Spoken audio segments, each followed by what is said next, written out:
Welcome to Penrose Learning, where we make understanding easy. You begin by confirming your BMW supports Remote Start or that an approved aftermarket module is installed. This avoids compatibility issues. Once confirmed, gather your key fob, fresh CR2032 battery, and any smartphone app login details so you won't pause mid-process. Next, approach the vehicle and with doors closed, park on level ground, set the parking brake, and verify the transmission is in park. These actions secure the car and prepare the electrical system, so the next steps will initialize correctly. Now configure and pair. Access the vehicle's iDrive or the aftermarket module interface to enable remote start functionality, because it is often disabled by default for safety.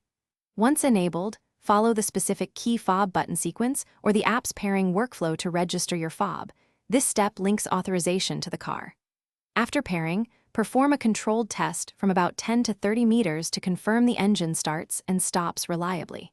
If it fails, repeat pairing or check module power and antenna connections before proceeding. Finalize by testing climate and safety.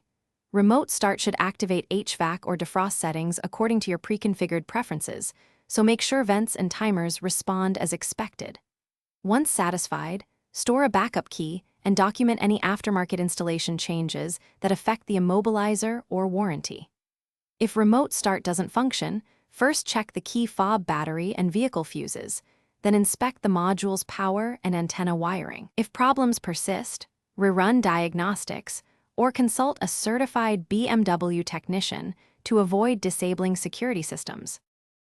Thanks for watching. If this was helpful, leave a like and consider subscribing. See you next time.